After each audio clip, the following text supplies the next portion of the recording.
Spring has sprung. Sprung is The grass sprung. is riz. The Have grass you heard is this poem? the grass is riz. My dad always used to say this. It's got charisma. Spring has sprung. The grass is riz. I wonder where them boydies is.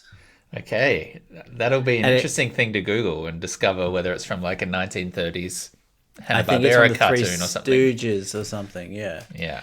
But he always used to crack up at the way that whoever invented this genius quote would say birdies. Boydies. They'd say boydies. Boydies. It And is very he just like loses 1930s. shit every time.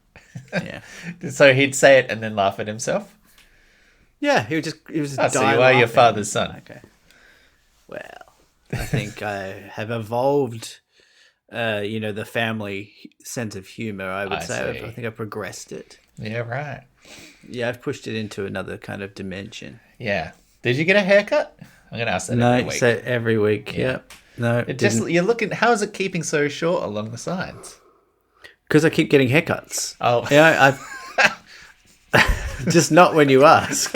sorry. when I'm asking you, did you get a haircut? I'm not meaning like 10 minutes ago. I'm meaning in the 2 weeks since I saw you prior. Yeah, but I haven't. So how has it been staying short? Okay. Can you hear that axle grinding, by the way? I can hear some Isn't sort it- of machinery. Isn't it beautiful? Yeah. I think it's because I'm going grey on my sides. And There that it what is. makes it look shorter? I think it gives like the illusion of like a fade. Okay. Yeah, can you see that? Yeah, right. Like it's really coming in on, It on actually, the side. it's quite And stylish. yeah, it kind of looks good. Like I It does think look good. where That's why I I'm- keep asking because I'm like, oh, you're looking sharp. But is this No, I your mean, where am I- original hair from when you left Australia? from birth, baby, from birth. You've never had a haircut. Never had a haircut. This is just how I came out. You came But out this is- grey. But like where my grey hairs are coming in, I think if you have to go grey, you want to go grey on where I've gone grey. I agree with that. Yeah. So you have not had a haircut since you've left Australia. No. I've had like 3. Okay. So it just, even though I asked like every week, It just feels like whenever you've asked, it hasn't felt recent. okay. How long do you leave between a cut? I've had so when did I get one? I got one in mid-July, Okay. and I got one, like maybe a month ago. So that's the start. Is that not the same thing? You had one in mid-July. It is the 1st of September. So you had one mid-July and then you had one the 1st of August. That doesn't seem right. No, it doesn't seem right. Is it possible that you Well, then don't I don't know know. when you've had haircuts? And that's That's where some of this possible. confusion's come from. Yeah, that's very possible. Like, it's a tricky business getting a haircut overseas. And I've managed to get 2 pretty good ones because we've discussed this before. It's already tough enough trying to communicate with your hairdresser in English, wherever, at home. Yeah, yeah. You speak a different language. Yeah. Now we're speaking an actual different language and trying to communicate. And somehow I've managed to pull off 2 very just Respectable. run-of-the-mill Yeah. haircuts. Okay. Is that annoying, the exo grounder? I mean, I can hear it. I can hear it. Yeah, me too. I'm going to have to do some post-processing on this track, but what's new? It's funny because there was no axle grinding at all right up until we hit record. Okay, So, well, that's the default promise. Some form of Do we- audio discomfort. do we have any rivals? Any like competitors? Yeah, Because we they do. might be trying to sabotage. So there's this podcast called Strike Force 5 that just came out. It's Stephen Oh, yeah, Colbert, you Jimmy messaged me about Fallon, that. Jimmy Kimmel, Colbert. Did I say that already? What are Doesn't the other matter. ones? Seth Meyers and John Oliver. And they've just launched a strike podcast raising money for their crews who are all not working because the writers and actors are on strike. And I think they're probably our closest competitor. Obviously, they don't have the 9+ years of experience that we do, and you can tell listening to their episode. A lot of crosstalk. But I say good luck to them. Well, they've resorted to dirty tactics early, Nick. Following me to Bangkok and setting up some heavy machinery. Little protein bar there, baby. A little much on the pod. I thought you were going to talk Okay. for longer. No. That Strikeforce podcast, I'm very interested in it, but I think, yeah, like you alluded to, it's like I can't imagine them all just, how are they going to manage? By the way, 5 people on a podcast, that is way too many people. But also, like, guys that talk for a living, I mean, it just seems like how are they going to manage that? They the weirdest thing to me is like I listen to Conan's pod all the time. Really nice production value, 3 people and a guest, often the way it goes. But you tend to only focus on Conan and the interviewer, and then Sona and Gawley pop in every now and then fade back when they're not got anything to say. But proper recording studio, nice audio quality, that kind of thing. This is literally a recorded Zoom call. And you can tell, and I'm surprised that their foray with these big names, I just like sat in front of a computer using the computer mic. It's surprising to me. Is it good? I enjoyed it. Like Jimmy Kimmel says that he was going to quit. Like there was news broken. Wow. He was going to quit, and then the strike started, and he decided he couldn't quit when he was on strike. So, but yeah, he was going to retire. What? Why is Yeah. Kimmel quitting? He's the He's done it for like youngest 20 one. years. Yeah, true. What's he going to do, though? Like, he'll just go down the Letterman route. And, these guys can't keep out of the spotlight, I think. Well, Like that's Jon what he Stewart, said. they go away and then they're like, wait, why isn't anyone listening to me? Yeah. I mean, he said the same thing, that when he realized that he was on break with like nothing to do, he started to think, maybe it wasn't the time. So Yeah. we'll see. Yeah. Yeah. Where are you today, Michael? I'm in Bangkok. Bangkok. Yeah, in Thailand, and got 2 more days here before we go to Cambodia. How's your Bangkok's cool, man. Yeah, how's your experience been of different Thai cities? Yeah, well, we've only been to 2. I went with Eleanor like 13 or 14 years ago. We went to Phuket, and I got to say, like, it really kind of put me off Thailand. Like, it was kind of seedy and partying and gross, and Yeah, that's like the I was just like, Australian tourist destination, isn't it? totally. And I just had it in my head that it was like Thailand. Nah, and I would say to people with authority, don't go to Thailand. It's honestly, it's rubbish. I'd be one of those guys. Yeah. Just so funny that you can go to a place, as big as Thailand is, go to one little part and then have your mind made up about it. Anyway, Bangkok's cool. Well, like we're in like the heart of the city here, kind of in the financial district. It's super modern. It's ultra modern in parts. It's ultra not modern in other parts. But it's like this really cool, like kind of vibrant mix of like, street food and then like big digital neon lights everywhere. And the like, there's like a young, cool scene here. Like the young people dress like really interesting. It's also very, LGBT friendly, like a lot of openly gay men and women, just out in the street, which cool. is not something that you See everywhere in South Asia. we've seen in exactly. And obviously they've got like the ladyboy kind of culture, but like I haven't gone too far into it, but I probably should, because it does seem really interesting that there is like a even not being a part of the culture and just being here in Bangkok for 7 days, we've noticed there are open, like there's quite a lot of trans people around. Like you go to the 7-Eleven and there'll be two cashiers are trans. It's like it's just there. So it's part of the culture. So I'm interested to learn about like how they've kind of developed that culture in a place like this, which is what is it? It's they have the kingdom. Like they kind of worship the king. Yeah. It's a monarchy. I don't know. It's like this whole. It's like a weird religious monarchy kind of thing, right? Yeah, and we went to the movies last night, and um, the ad just before the movie was like, give praise to the king, and it was just like this choir, and it went on for like 2 minutes, and it was Wow. just like shots, just photos of him looking, Like someone got cool, out and PowerPoint and put together a little homage.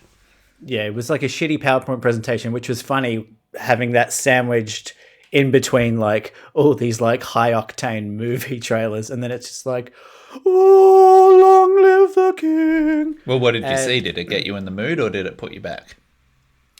oh, I mean, it's a funny experience. We went to see Talk to Me. I don't know. I've got thoughts about this movie, Talk to Me. No. No, not heard of it. No, not heard of it. Which one's It's that? an Adelaide film. Oh, really? Funnily enough, yeah, it's A24 picked it up. I don't, yeah, I don't know, like how much I should go on in this. I'll just chat to you about it, and you can cut it out or whatever.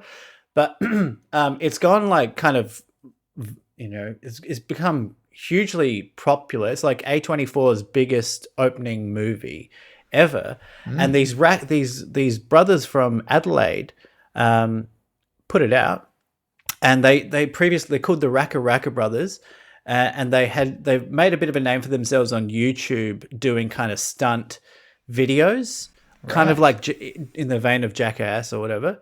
And then they've just gone and made a movie, and it's a killer movie. It's a very, very good movie, like for a horror movie. I don't really like horror movies, and I don't really like Australian movies, and I love this one. And yeah, it's just fantastically well done. Great concept.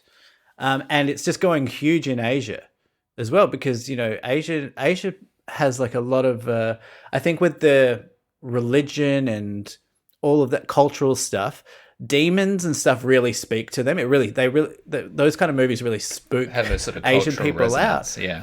Yeah, so it's just gone gangbusters, and it's one of the few movies here, that we can see basically anywhere.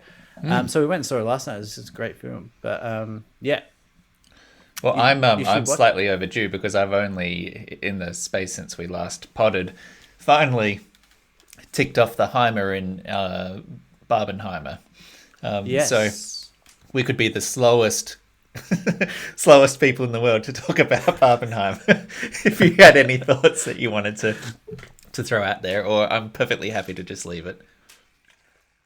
I really liked both of them. I thought Oppenheimer there were like certain things that I didn't particularly love, but I think all in all it was a great telling of like pretty a very interesting subject matter, and from all accounts, I've listened to a few podcasts on it since that he's been really historically mostly accurate, in terms of people's experiences of the Trinity test, and not so much Hiroshima, Right. because we don't get that perspective. Yeah. I've seen some of that backlash or whatever. I don't necessarily think it's the film's not about I that. think that there is a little bit of an overuse of the word backlash these days, where I think it's become the term that people are using when they just mean discussion. Do you know what I mean? Like, I feel like anyone talking about the flaws or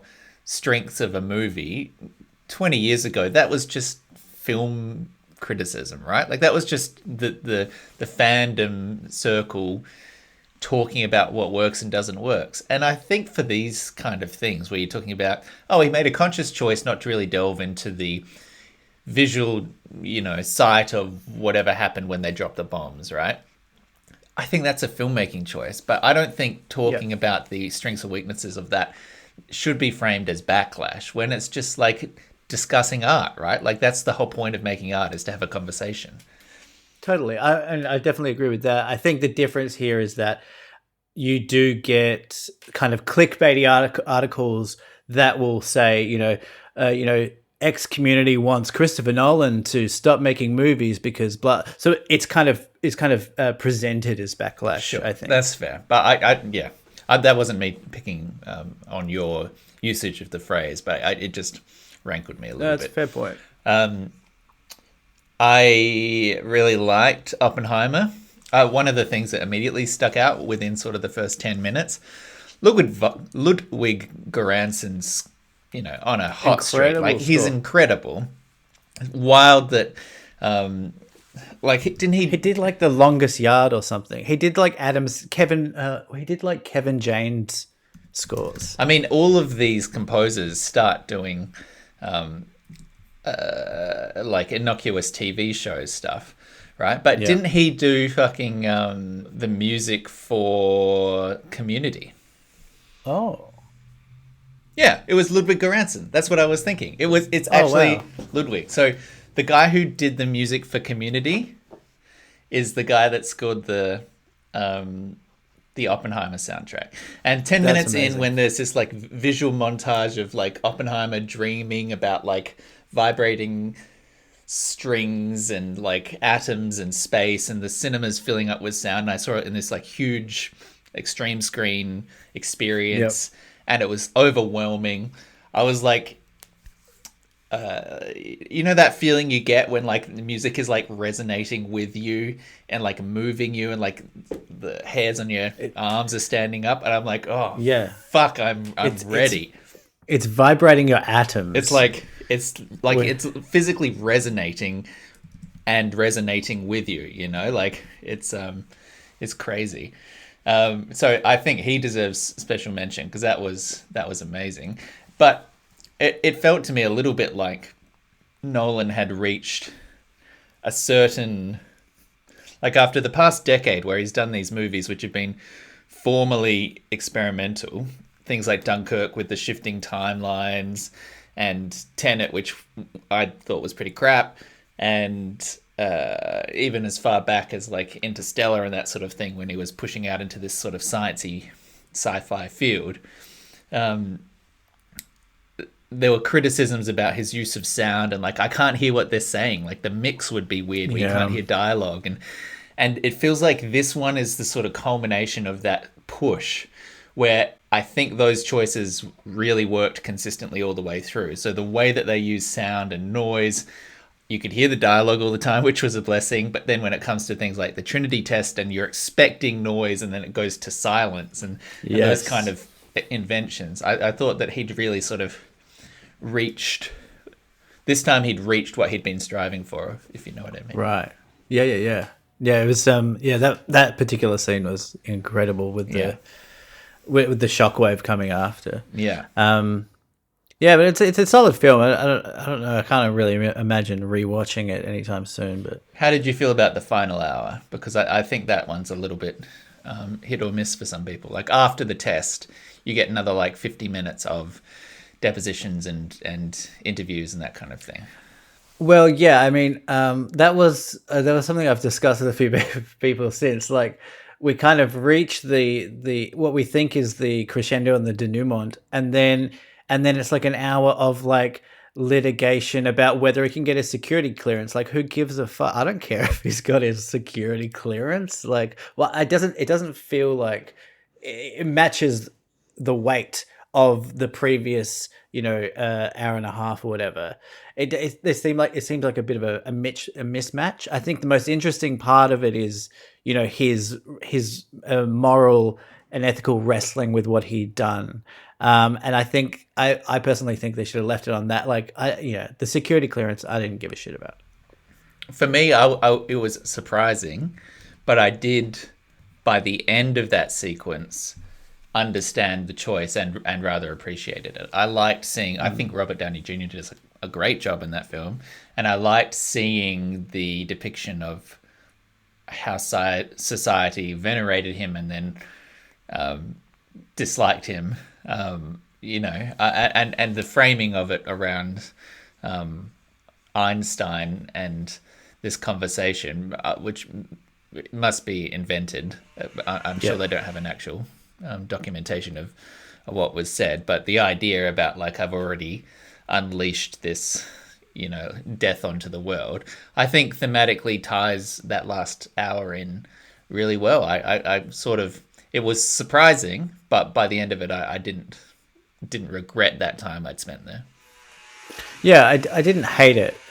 I just found it was like a little bit like it became a bit like a superhero movie at the end because, Robert Downey Jr. essentially takes up his mask and he's just like, I'm the bad guy. It's like, I was like, oh, okay, fine. But like, it was, I didn't hate it. I just found it interesting, but it's a good movie. And Barbie? Barbie, I liked. Oh, can I just say one more thing about Oppenheimer? And just because it's more fresh. The fucking female characters in every Christopher Nolan movie are so weird or so like flimsy, and that film has two of the weirdest sex scenes I've seen. They're fucking. Well, I wouldn't know because they were cut out of my version. Oh, true. So where was this like CGI dress that you were talking about?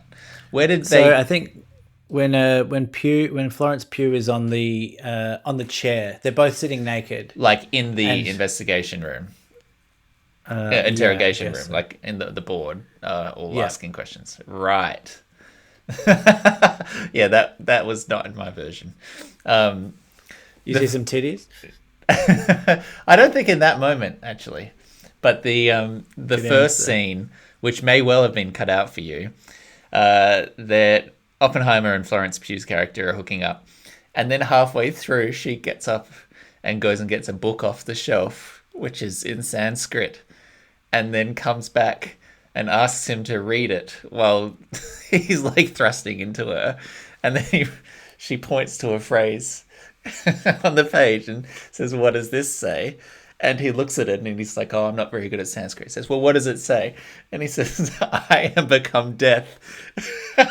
The most famous Oppenheimer quote is presented as just like a random thing she points to on the book while they're fucking. "I am become death, destroyer of worlds." It is the strangest fucking thing I've ever seen. So you had none of that scene whatsoever? Oh, we didn't get the "I am become death" quote. Yeah, in the movie, which I thought was odd. Yeah. It's because they say it during sex.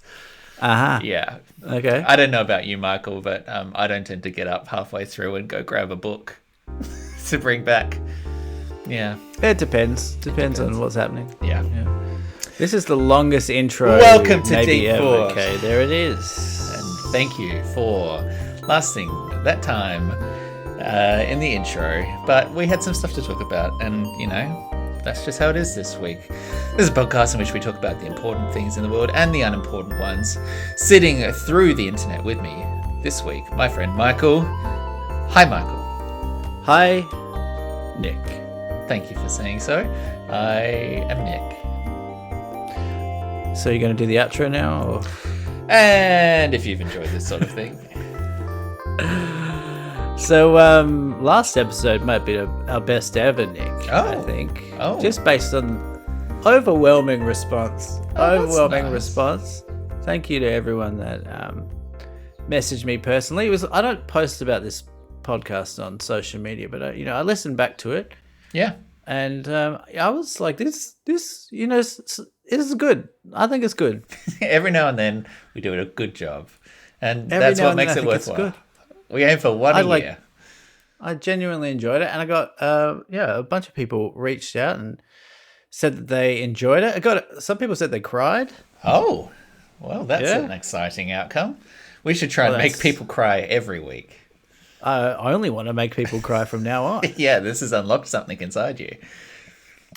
And not only did people really respond to the our conversation about death and our perspective on how that kind of interacts and connects with life, but solidifying my title as voice of the people. Yeah. I got some messages saying that, from men saying that, they've been thinking about trimming their underarm hair, and hearing the podcast gave them the courage to make the leap. So wow.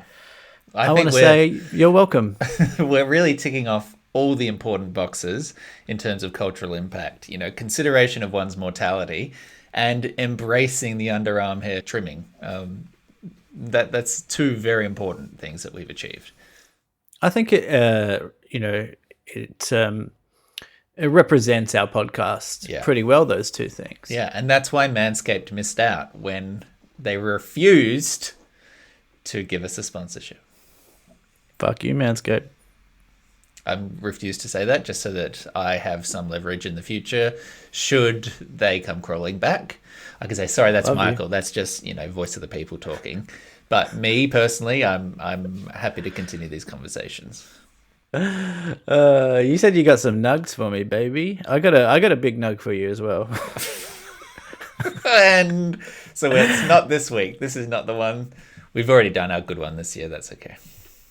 I have a few little bits and pieces.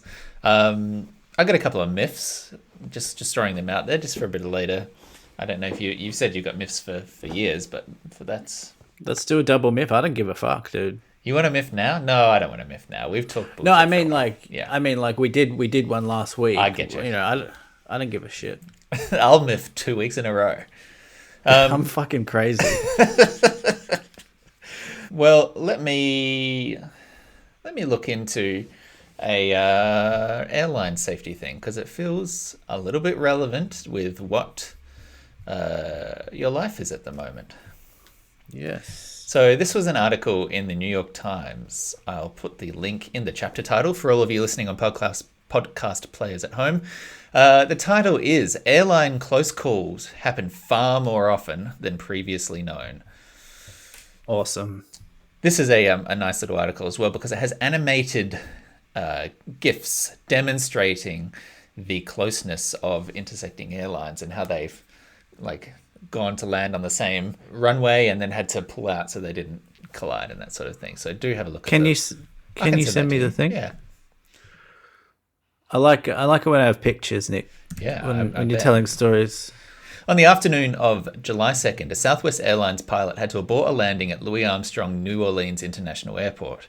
A Delta Airlines 737 was preparing to take off on the same runway. The sudden maneuver avoided a possible collision by seconds. 9 days later in San Francisco, an American Airlines jet was accelerating down a runway at more than 160 miles per hour when it narrowly missed a Frontier Airlines plane whose nose had almost jutted into its path.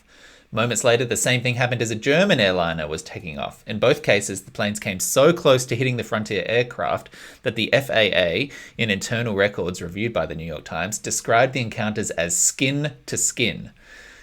And 2.5 weeks after that, an American flight to Dallas was traveling at more than 500 miles an hour when a collision warning blared in the cockpit.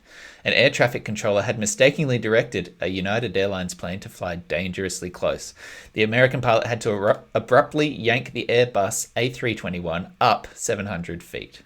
The incidents, highlighted in preliminary FAA safety reports but not publicly disclosed, were among a flurry of at least 46 close calls involving commercial airlines last month alone. They're part of an alarming pattern of safety lapses and near misses in the skies and on the runways of the United States, an investigation has found. While there have been no major US plane crashes in more than a decade, potentially dangerous incidents are occurring far more frequently than almost anyone realizes, a sign of what many insiders describe as a safety net under mounting stress. So this is a decently long article. It goes into a few specific examples here about the close calls between planes. Some of them literally, as close as within a third of a mile horizontally and 300 feet vertically from each other. Like, we're really talking fucking right beside each other. And basically, the strain on the system in terms of air traffic controllers and the kind of need there are for more staff in this field, more safety precautions taken in terms of rostering and things to enable alertness and that kind of quality control and safety precautions in the airline system. But it's an incredibly sort of worrying set of stats here, like almost 50 a month, where planes are just nearly nipping each other on the runway or being pointed at each other in midair, and it's just complete fluke that there haven't been more accidents and collisions. Yeah, fuck. It's kind of weird when you're in a plane that, when you're in a car, you can at least see, out the front. Yeah, and in a plane, that's shut off. I think it's an interesting, you've got blinkers on. Yeah. Like a horse. Well, I guess horses have blinkers on the side, but it's a similar concept. You just have to put complete faith in the pilot. And, Yeah. I guess air travel's safer than getting in a car. Yeah. But it is interesting that you don't get to know No. what's going on, and if there's panic in the cockpit, unless it's absolutely necessary, you won't get to know about it. No. Yeah, and you might feel like a what do you call it when you hit a patch of air and like you drop, suddenly, and everyone's seats, like you fall into the seats, that kind of thing. So you might feel the after effect of some sort of evasive action, but you're not going to hear them go fuck. unless they're yelling out brace position. I have a bit of a thing for lately. I've been watching these airplane disaster kind of YouTube expose, whatever things. What do you mean lately? You've watched these for fucking years. Well, they've really ramped up, Sure. you see, because Lauren's been obsessed with those interrogation videos. You probably see them pop up on Facebook, but they exist on YouTube, and it's basically this like kind of robotic voice, analyzing a 2-hour long interrogation video by the police. And then I don't know, I've just kind of picked something up like, oh, that's nice to have it on the background. So my thing has been aviation disasters. Yeah, an existing area of interest. And just hearing some of the the actual black box recordings from pilots who know that the plane is about to crash. Yeah. It is like, it's horrifying. They don't, the ones that I've seen, I'm sure there are ones where they're screaming, going, oh my God. But the ones that I've seen, that it's just like it's not acceptance, but it's just like, this is my impression of a pilot going down. This hasn't. I have to point out to the listener, this has not been Impression successful of when the he's week. done this at the Archipa. He's not getting the laughs. but this is not impression of the week. Yeah. But it's more along the tone of it is more like, oh my God, this can't be real. This is really happening. We're going to crash. Like, it's more like real. It's more what's the word? I don't know. They're just like, it's so matter of fact. Yeah. But also it's actual panic sinking in, and it's kind of what you would say. It's not screaming. I don't know why I said that.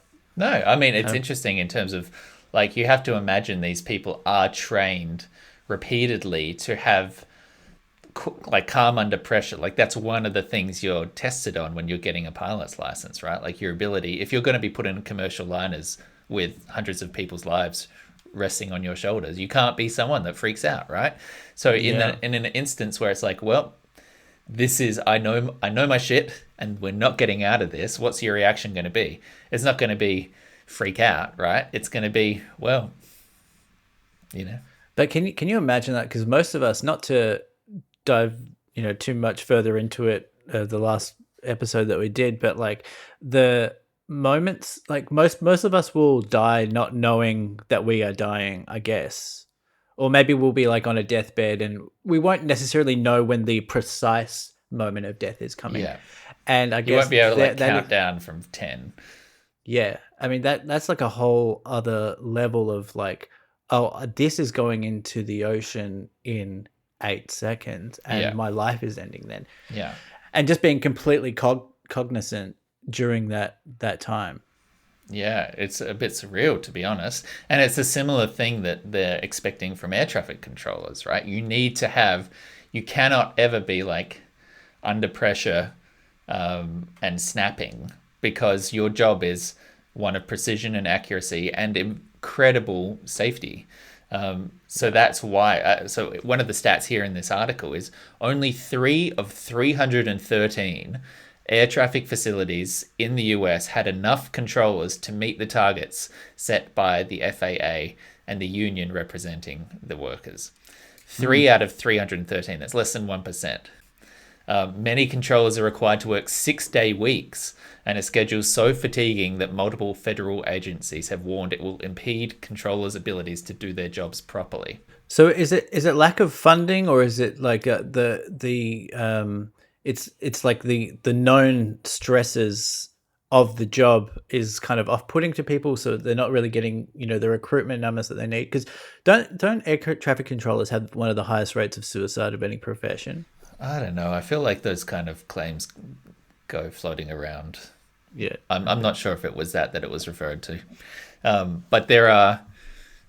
So people are basically blaming the FAA, the Federal Aviation Authority, about the lack of action and the staffing shortage. Controllers are making mistakes left and right. Fatigue is extreme, the report continues. The margin for safety is eroded tenfold. Morale is rock bottom. Quote, I catch myself taking risks and shortcuts I normally would never take. The controller concluded it's only a matter of time before something catastrophic happens.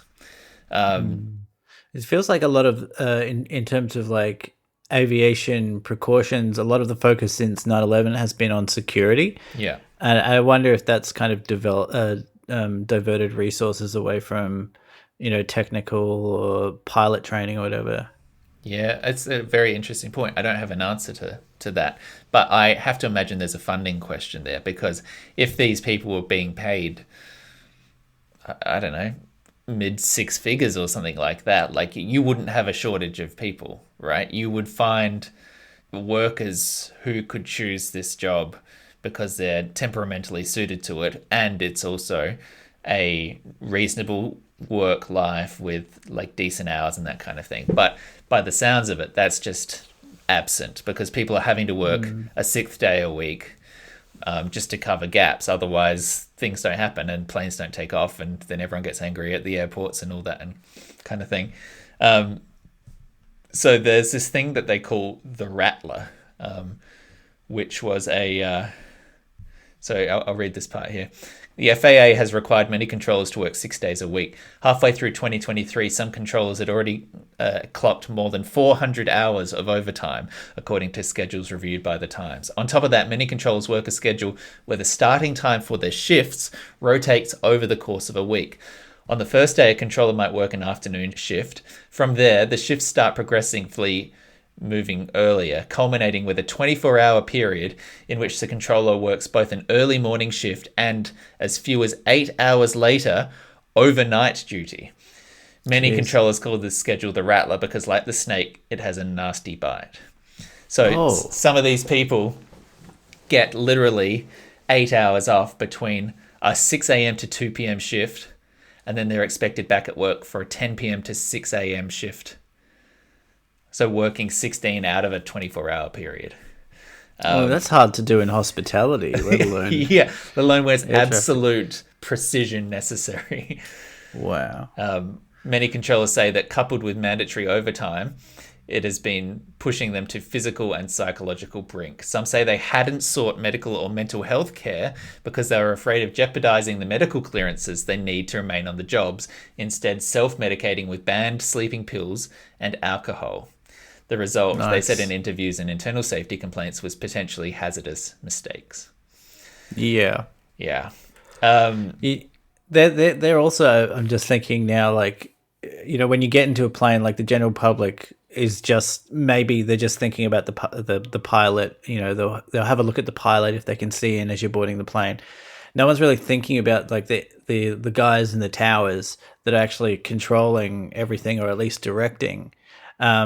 And so they're kind of out of sight, out of mind, but like they're kind of the guys that you really don't want to be drinking alcohol on, popping a few Xannies just before a 16-hour shift. Yeah, I mean that's a pretty worrying thing. Like a lot of these incidents that they're talking about, some of them are pilot error, and some of them are air traffic controller error, and a lot of them are both. Like I have to imagine that the pilot schedules are often pretty horrific as well, particularly if you're doing like international long haul stuff where you might be flying a plane for 16 hours. You have to imagine there's some degree of fatigue that sets in. But I think the pilots, with the co-pilots, if they're doing a long haul flight, they'll go and sleep, then they'll take shifts in the cabins. Yeah. Have you experienced some like a terrible plane ride, like bad turbulence or anything like that? And do you get afraid of flying?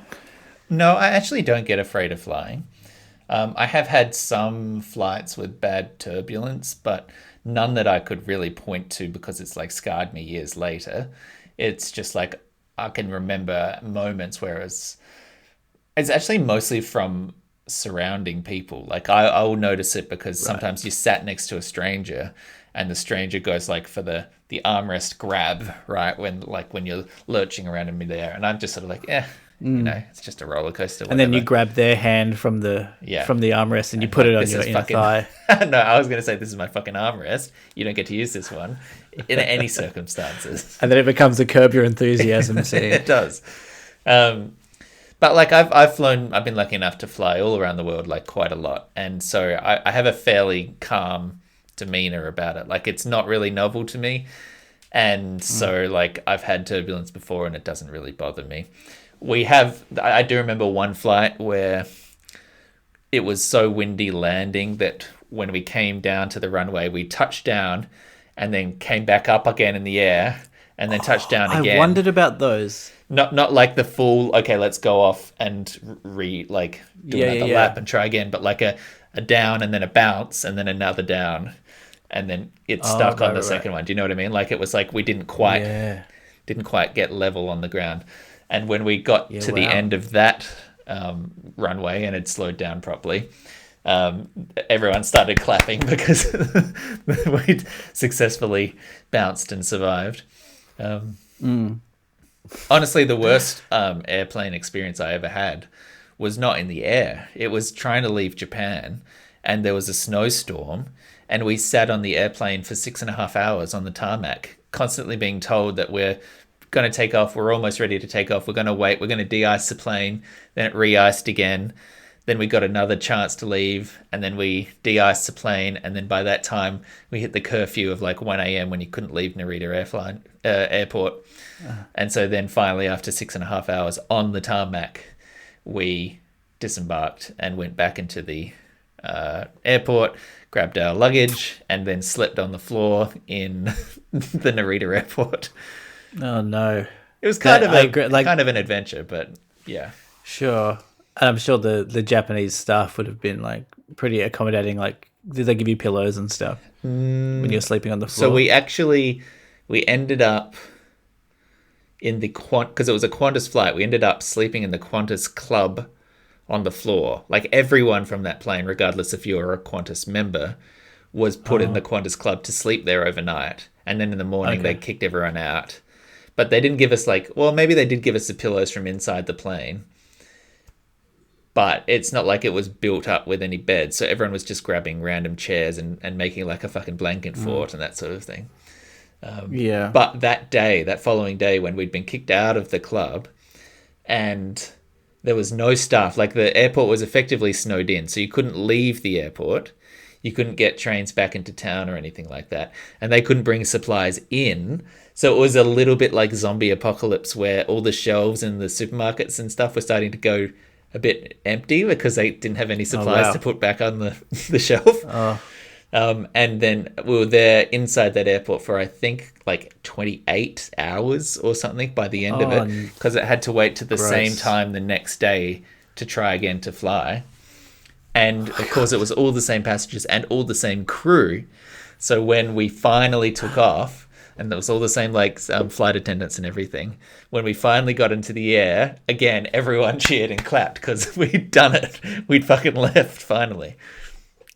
That's like my nightmare of just like a sleepover with a bunch of strangers. Also, I can imagine like when you get back on the plane, it's kind of that awkward moment maybe of like when you've had a drunken night out and you've slept with someone and then you kind of see them in the next day and you're like, oh hey, it's like it's like you've got this awkward kind of familiarity with them but you don't want to get to know them. Like there was an intimacy but like I didn't expect to see you again. Yeah, which is unfortunate because that had happened with all of the flight attendants, so they would have been some strange looks.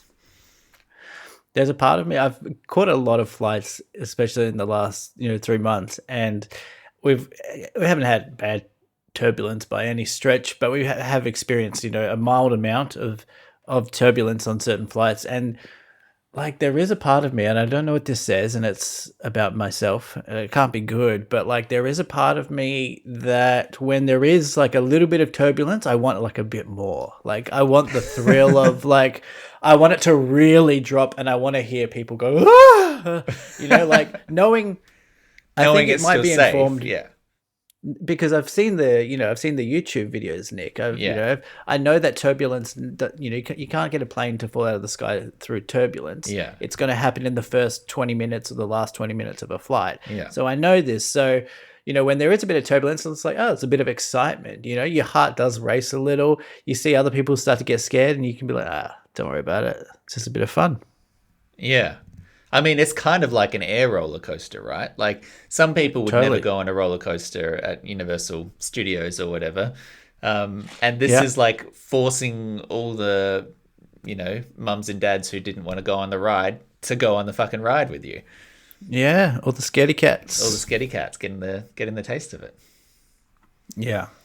Have you been flying real like cheapo airlines on these flights, or are you sticking with sort of main brands? No, no, no. Just like whatever's the cheapest. We've got a flight coming up on Cambodia Airlines, which it's here's a little tip. Here's a little life travel tip. Okay. If you book a cheap airline, Uh-huh. just own it. And don't then, after you bought the ticket, go and look up reviews. Because you're just not going to like what you find. Like it's like going to McDonald's. Like, okay, it's going to be shit. There's a certain level of acceptance that it's going to be terrible. Just don't look up. You don't look up the reviews. You know exactly for what you're getting. A McDonald's. Yeah. But yeah, so Cambodia Airlines, we looked that up, and it's just absolute dog shit. And the staff are rude. They kicked me off for the whatever reason. Yeah. We heard a weird rattling in the sky. The air traffic controllers are drunk. All this kind of stuff. But I don't know, like I've flown the worst airline I've flown has been Kyrgyzstan Air, which doesn't sound good, and it wasn't good, but it was an experience. I'm it was just like, picturing it was like one a of those- bus. Like it doesn't have seats. You're just like standing up, holding against like a pole. Dude, I was literally just going to say that it was like traveling on a bus. It was like dirty, like the seats were ripped, and I was like, how do these planes even exist? Like I'm kind of baffled. But I was traveling with Dan, and we were drunk out of our mind every second of that trip, so it didn't matter. Yeah. But like everyone just claps, even though it was like a perfectly safe flight. They're just like, well, we didn't die, and we could have. Yeah, it is those airlines that you do hear about in the news. It's like, actually, I was going to say Ethiopian Air, but I think that's got a good reputation. But it's like those kind of Nepalese Air. Yeah. They're the ones that you're like, you hear it on the news that a Nepalese airline Boeing 737 crashed. Yeah. And you're like, yeah, well, it's Nepalese Air. Like you can write it off. Until you're on the flight. Yeah. Yeah. I mean, this is an interesting 1-2 punch of episodes because last week we got a lot of really poetic, beautiful, like soul-searching moments on mortality. Like moments I told you while editing that I almost clipped out, just to have prepared for a eulogy one day. And then this episode, you've got your real matter-of-fact approach to flying on Kyrgyzstan Air. And I feel like these two might come in handy back to back. Wow, you're gonna regret that. You are gonna regret that. If I die on Cambodian Airlines, yeah, you have my permission to clip it and make yourself look like an absolute dick, Nick. Okay. Do I have your permission to both be sad, but also just marvel at the sort of coincidence of having actively discussed airline disasters the week before your death? You know what? I actually did have this thought about the last episode that it would if I did die, and there's things that can. I'm living in a country where there are cobras, Yeah. like it would be pretty interesting for that. Like it would be a cool kind of like I assume there's going to be a documentary made about me when I Of course, do die. yeah. It would be pretty good, It's good material. content. Yeah. Yeah, if you just have like an hour of me just, talking about life and death, like that's a good time to die. Yeah. But I mean, there'll be other episodes, so we'll catch that wave, I think. Okay, good. We'll just, it's just a numbers thing. If we keep talking about death enough, eventually I will die and would have just talked about death. So True. Okay. Well, we've got a game plan going forward. Anything else you want to say on planes? The other, I don't know if this is interesting. What's the deal with airline food? Jerry Seinfeld never said what's the deal with in any of his jokes. I believe, yeah. It's just become like this thing. Yeah. Airlines that have a website in their name is the website. Avoid those airlines. We caught one that was vietjet.com is the airline. The name of the airline is vietjet.com. And they've got vietjet.com on the tail of the airplane. Wow. I mean, that's no good. That's a you red don't flag. want a .com. You don't want a .com on your plane. If there's one thing we've learnt, it's that the Silicon Valley tech boom should not yet be trusted with your transportation. Not yet. Well, with AI, maybe. Mm-hmm. Why did I say that knowing that we weren't going to talk about it? I was just like, you can say whatever you like. What about this? Yeah, we're not going to talk about that. It's that. a free world. I haven't had a drink on this podcast in a long time because of the time zone difference. The booze. Yeah. That's what I meant. What are you drinking right now?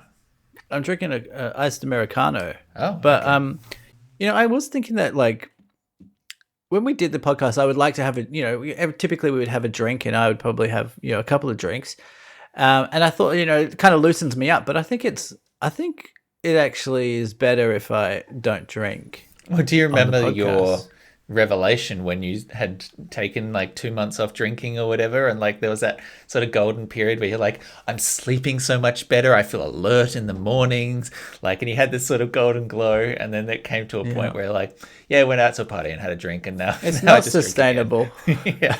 It's not sustainable. I'm glad that you've circled back on the revelation you already had previously. To be clear, I mean just drinking while actually on the podcast. But it's nice because it's like your evening time. It's my late morning or early afternoon. I'm still on my my espresso beer. Yeah, I just had a coffee before I got on because honestly I was not feeling like very switched on, and I thought, I don't want to let my buddy Michael down. I better have a coffee, otherwise this won't work. Well, you never have to do that. I'm easy breezy. Although I guess it's probably better because one of us has to have something under control, Michael. Yeah, and I'm happy to do it. Okay. How about a quick little bit of science news? How does that strike you? It strikes me very well. Play the jingle. It's that time. Time for science news.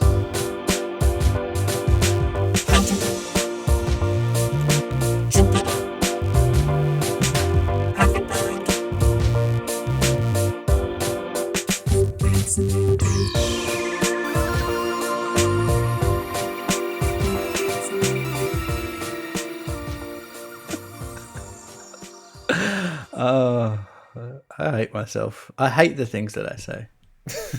I hate the things that I say. I don't like them. Here's an article in Big Think summarizing a study in the Journal of Sex Research. A new study published in the Journal of Sex Research shows that bisexuality, being attracted to or engaging in sexual behavior with people of both sexes, has tripled in the US over the past 3 decades. Bisexuality is generally considered an invisible sexual orientation because bisexual individuals are often in monogamous relationships, so they simply appear to be the hetero or homosexual.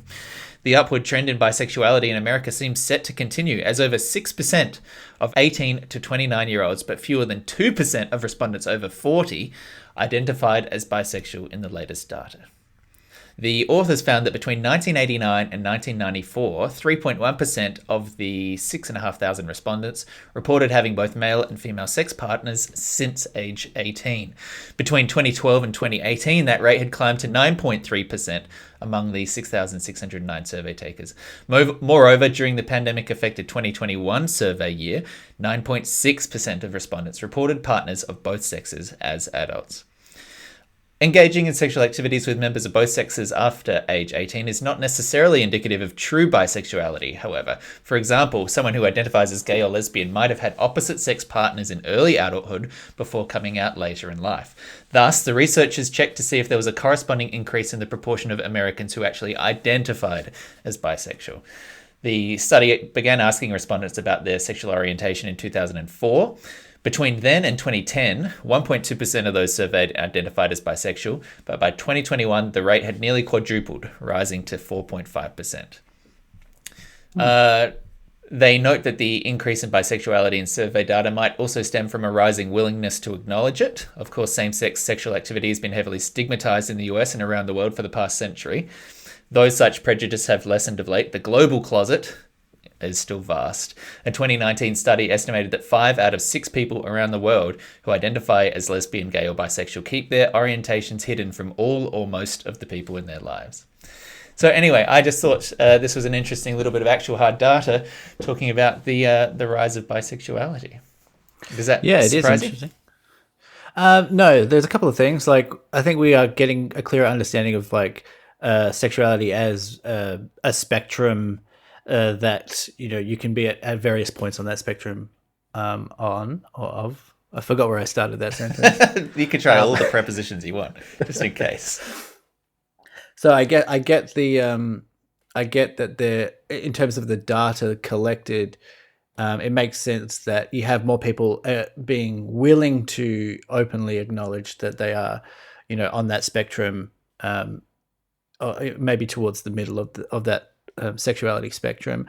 I guess the other thing that I think about, and I wonder if this is the same, if this is the case with transgenderism, that, and this is not to diminish people in that community at all, but it's just a thought that I had that maybe, because it's so much in the cultural vernacular at the moment, that people, I need to be careful with what I'm saying here, I guess. Because they realize that as an option, they kind of wonder that about themselves. So they kind of question it. Whereas, heterosexuality is kind of given to us as a kind of a default position. And if you're not that, then you have to actively identify yourself as otherwise. I wonder if, with the rise of transgenderism and bisexuality and polyamory and all intersexuality or whatever, that because it's in the media and people are seeing it, that they're kind of almost forced to question whether they are, where ordinarily they weren't. Like if they were just they grew up in a village without any internet, would people, and the village was, perfectly open and openly minded, whatever. Yeah. Had no stigma, whether those people would go, oh, I think I like men and women. It kind of, maybe this is a kind of a stupid point, but that's just one thought that I had. No, I mean, it's something actively mentioned here in this study as well, that they talk about the fact that there's increasing content on social media and podcasts and TV shows that have been dispelling society's overarching heteronormativity. And as you say, like having alternatives, not alternatives in the sense that it's like a choice you get to make of how you're, sexually wired, but just in terms of not having everyone crammed into a square box when there's so much variety in the world. It sort of comes back to as well what I was talking about last week, where like one of my journeys in life was finding the label that applied to me, that described the thing, right, and not having the lingo or the definition of gay until I was mid-teens or whatever. I'll never really know, I think, exactly what age I started to like start looking at guys because it wasn't conceptually a thing that Yeah. I knew could be a thing, if you know what I mean. Whereas, as you accurately point out now, we're living in a world where there's gay people on TV and it's non-stigmatized, and you're seeing social media posts from people in happy families who are bisexual or who are trans or whatever. It just helps people to know more about the full diversity of life out there. Yeah, I guess you can kind of visualize it like a census box, and I guess on the census forms, they literally do have that. Like initially, you'd have maybe straight or gay, and then now you can select other, or now you can select Yeah. different types of sexualities that appear to you in your day-to-day life in that kind of form. And the other thought that I had was that like bisexuality is, I think, like one of the forgotten sexualities, in this cultural movement that we're experiencing now and over the last like 10 years or so. That, I think there is a stigma to bisexuality in the sense that some people, and myself included a few, years ago, I guess, would say, bisexuality is not a thing. You're either gay or straight. Like, it's like people will, I think, more quickly diminish it as like a oh, A stepping stone almost, yeah. Yeah, it's like you can't be attracted to both. Yeah. It's interesting as well. The oh god, I just lost my train of thought completely. That's okay. Oh, I just had something I wanted to say. Well, you will get it. You always get it back. I do, yeah. Yeah. People tend to assume that but sexuality is binary. I think. Yeah. It's kind of an old school way of thinking. But yeah, I do think bisexuality gets kind of lost, and maybe that. Got it. I knew it. I was Sorry, just go absolutely ahead. talking shit then. I was It's just fine. literally. You were just talking so that I could listen and not think. Paraphrasing what I already said, Nick, just to help you out, buddy. Love that you did that for me. Thank you. Oh, fuck, I've forgotten it again. Oh my god. No, that was a joke. That was just a great bit that I just did. I can't keep doing this. Say it again. So, my friend is bisexual, and she has had female partners in the past and married a guy. And her dad had always been like, oh, it's just sort of a phase that you're going through, right? The old, oh, it's just a phase. Yeah, everyone, goes through that phase of hooking up with your same sex. And she's like, she'll never live it. Questions for Dad. She'll never live it down that she found the the life partner who was an opposite sex to her, because So annoying. it just like so frustrating when you've done all this work to like define bisexuality to someone only to then end up marrying a guy anyway. You're like, ugh. Yeah, now you have your whole family saying, "Told you so." Told you so. Told you. Yeah, so I did find that sort of sadly funny. Here's another interesting stat. In an interview with the BBC, a New York City-based clinical psychologist noted that of her 65 clients, 10 to 12 rethought their sexuality during the global reset of the COVID pandemic. The abrupt shock and isolation and reorientation of people's lives precipitated some time, I guess, for some people to really think about themselves. That's an interesting side effect of the vaccines. Yeah, maybe fewer options causes you to cast a wider net during Yeah. COVID. Well, that's when they started turning Maybe I 5G could be on as well. gay. Yeah. It's quite a common trend, I suppose, in gay porn, that a lot of the actors in gay porn are often straight, and they just gay for pay effectively, and just do the thing because they get better jobs and better money appealing to gay audiences. And I'm sure that of those actors, if you were to ask them, plenty of them would continually state like they have a girlfriend and are straight.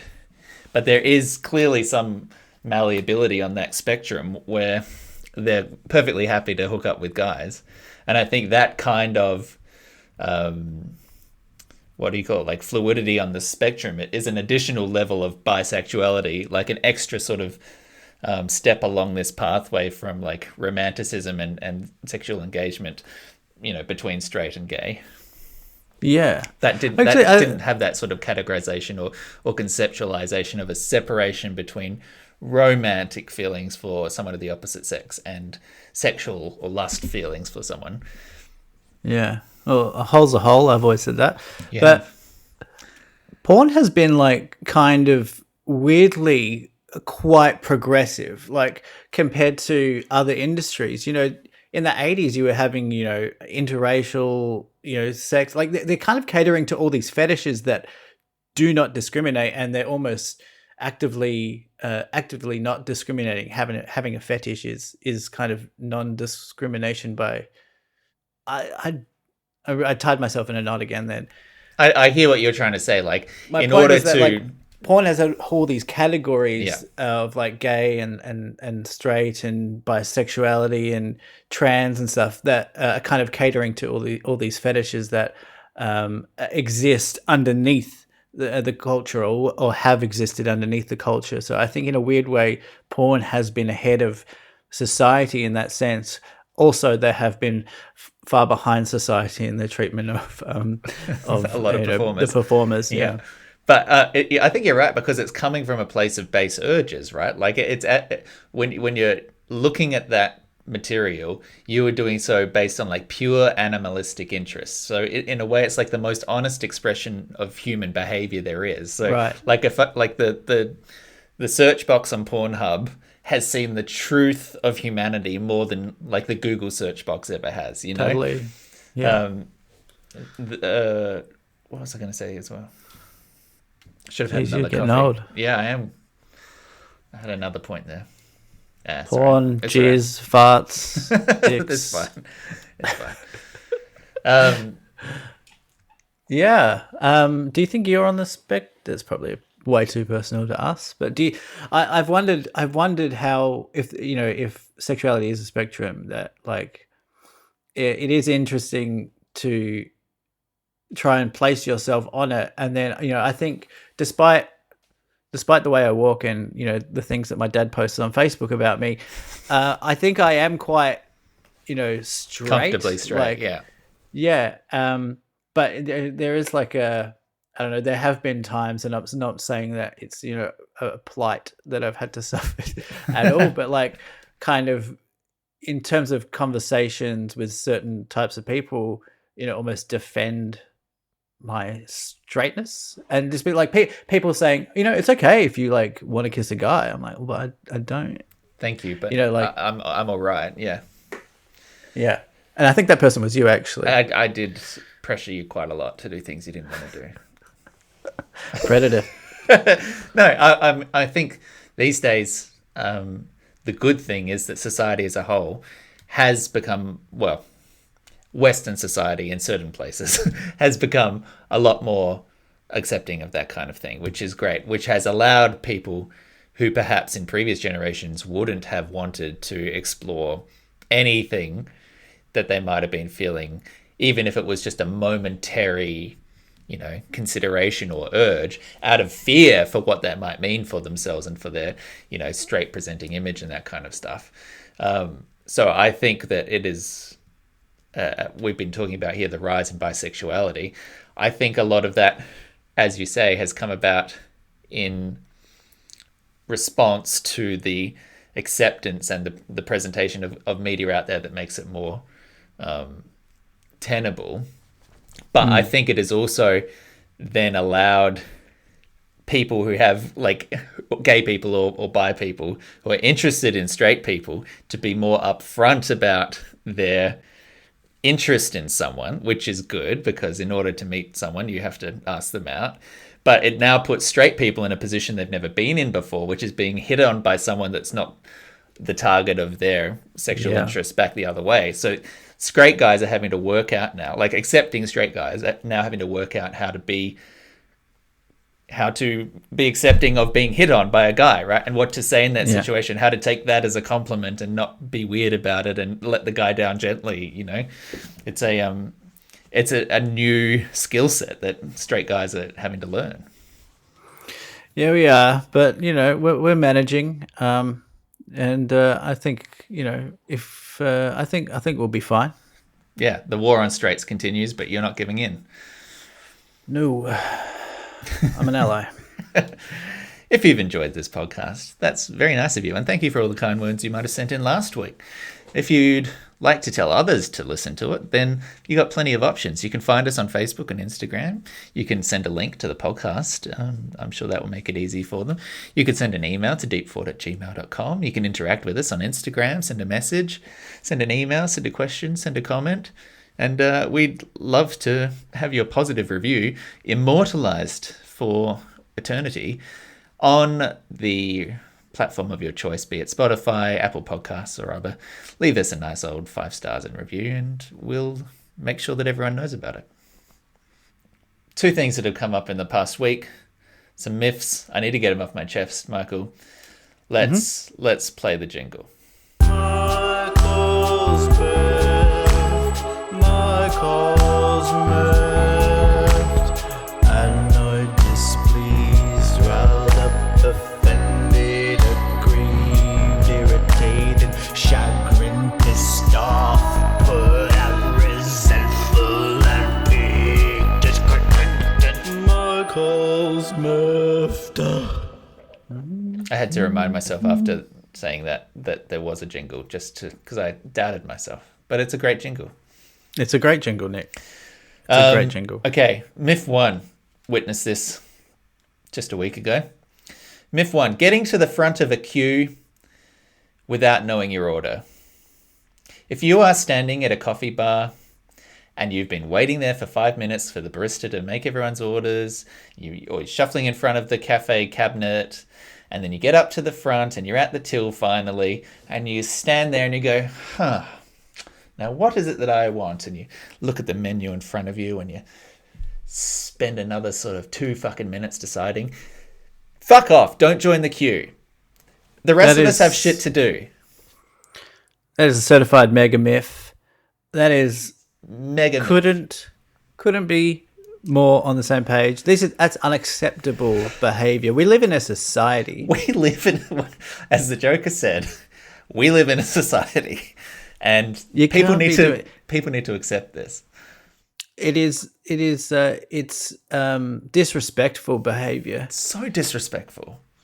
You have so much time. Get off your phone, look at the menu, have it ready to go.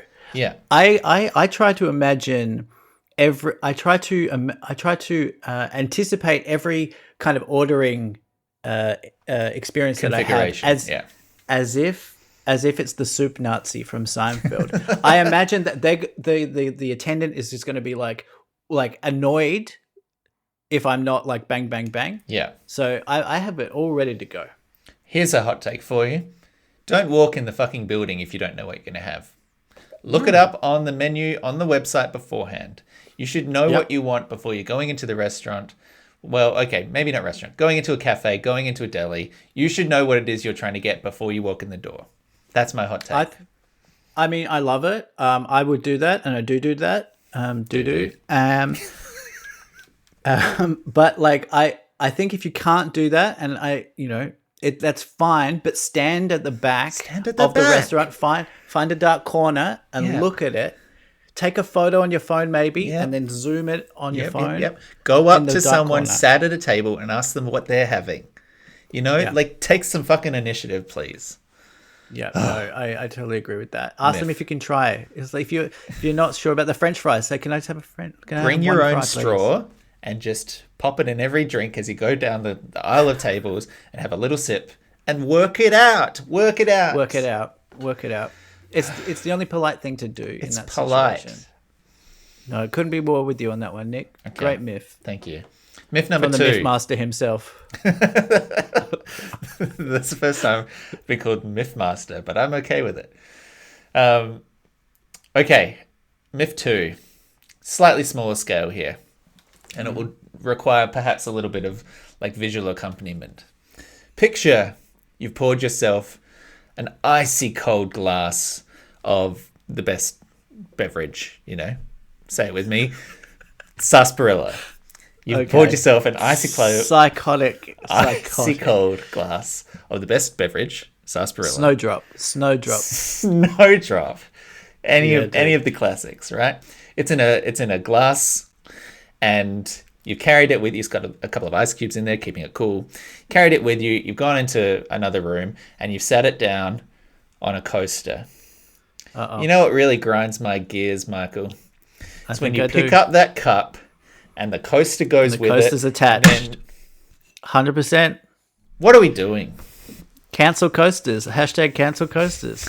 Like, people have been talking about cancel coaster for years now, and I'm finally seeing the truth of how this is affecting society. We shouldn't have allowed this to happen. No, I've there. Okay, so maybe the hashtag cancel coaster is maybe too broad, because there, as we know, Nick, there are many types of coasters. Sure. You've got a ceramic coaster. Yep. You have a glass coaster. Yep. You have a cardboard coaster, which is, I think, what we're zeroing in on here. A cardboard coaster. I'm actually zeroing in on ceramic, I have to say, because a cardboard dropping doesn't clink, doesn't noise. Okay. It's all right. But when it's like an actual, like a hard tile. Sure. Yeah. But I mean, it's less likely to rise with the condensation. It's true, but it's still shockingly frequent. I encounter it probably weekly. Shockingly. Is it that particular coaster? I'm speaking about, it's happened to this one here. Name and shame. Dox that coaster. That's a Maxwell Williams. And frankly, should go in the bin. This one here, also a Maxwell Williams. Funnily okay. Enough. So of the two, it's more we might have identified a trend. Yeah, I love a bamboo coaster. Oh, okay. Or a little dolly, like a cloth kind of textured dolly. A doily or a dolly?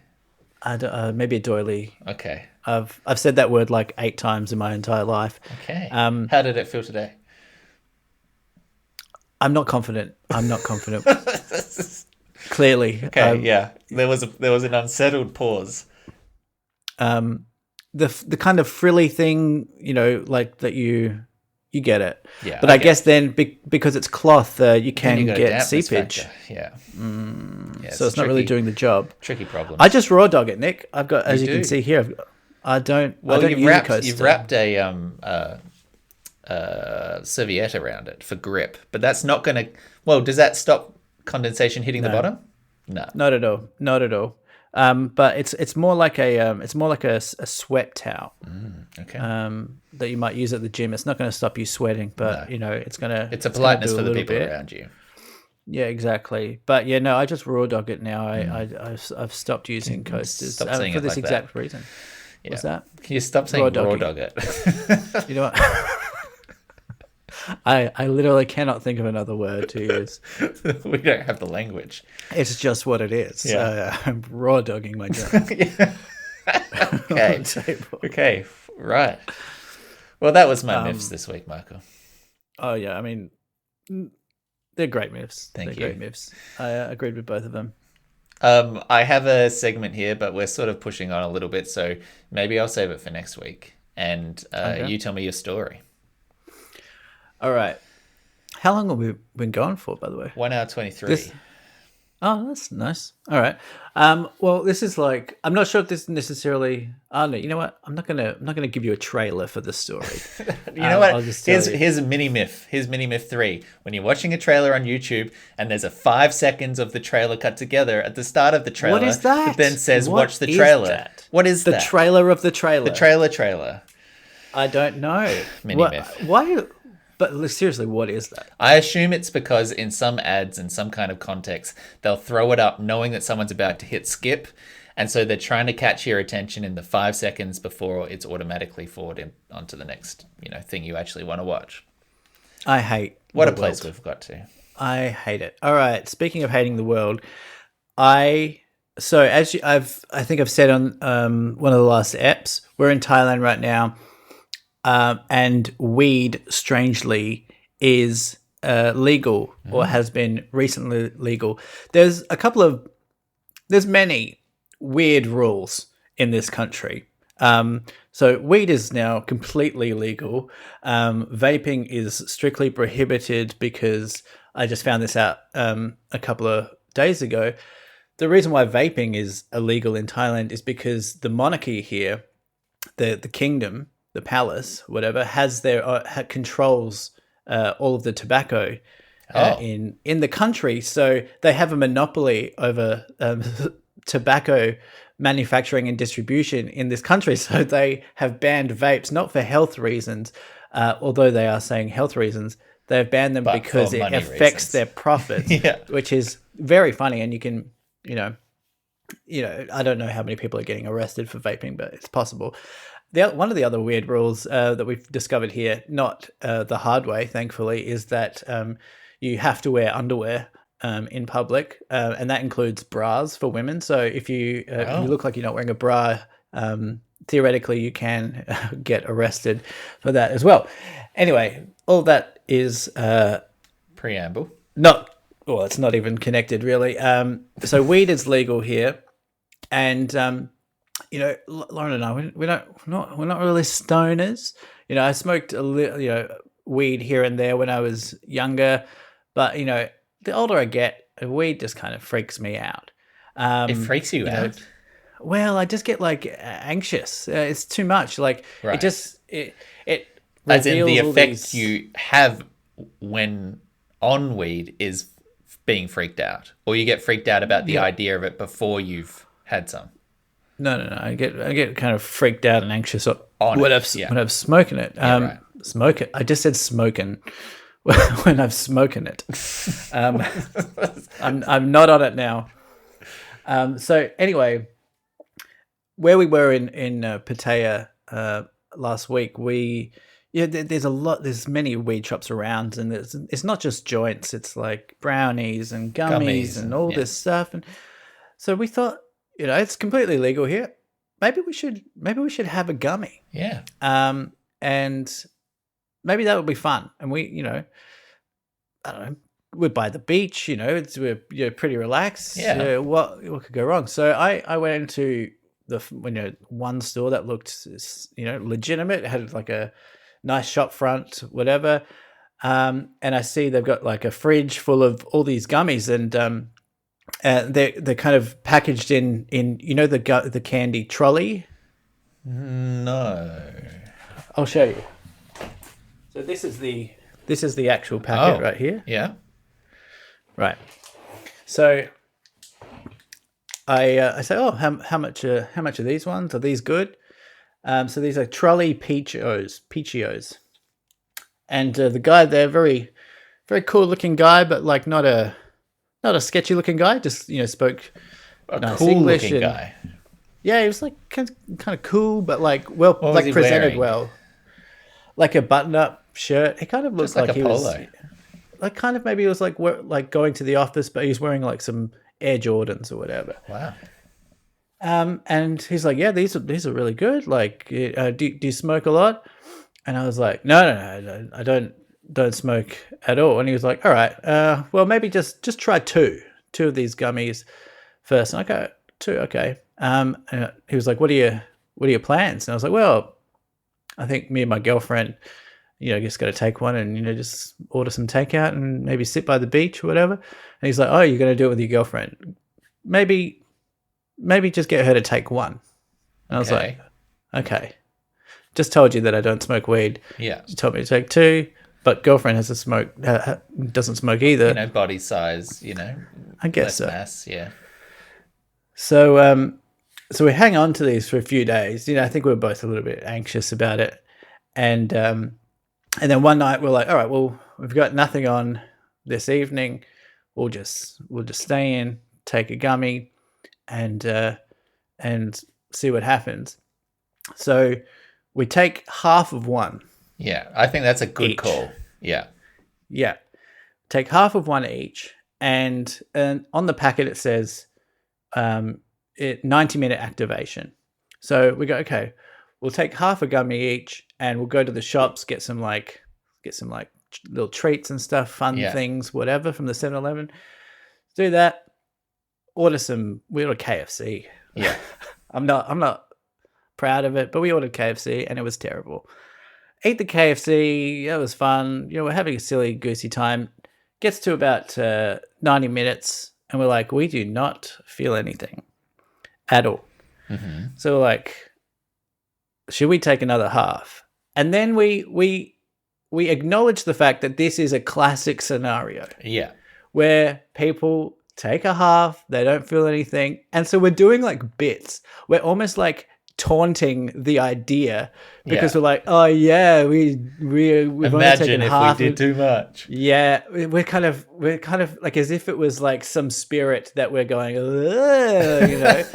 can't catch us. Oh, you think we're fucking soft? Yeah, sticking a finger into the crocodile cage. Yeah, exactly. So of course we take another half. Of course, right? Each. And then each. So now we've taken one each. Uh-huh. Now a reminder that the guy told me to take a two.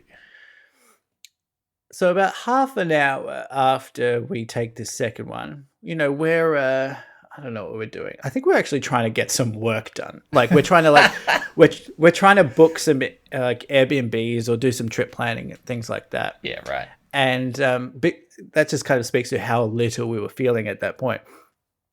And then, Lauren's saying, oh, I think my tongue starts to feel a bit bigger, which is like maybe a sign. And I'm like, yeah, I still don't feel anything. Anyway, half an hour goes by and it starts to be like, okay, this is maybe a little stronger than we thought. And maybe we messed up with the double dosing ourselves here. Yeah. And half an hour goes by and an hour goes by. And by the way, we're not really like verbalizing this to each other. We're just kind of on the bed individually, gradually freaking out.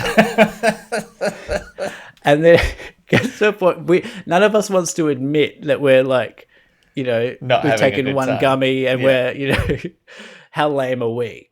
And we eventually just like, are you okay? Because I'm not okay.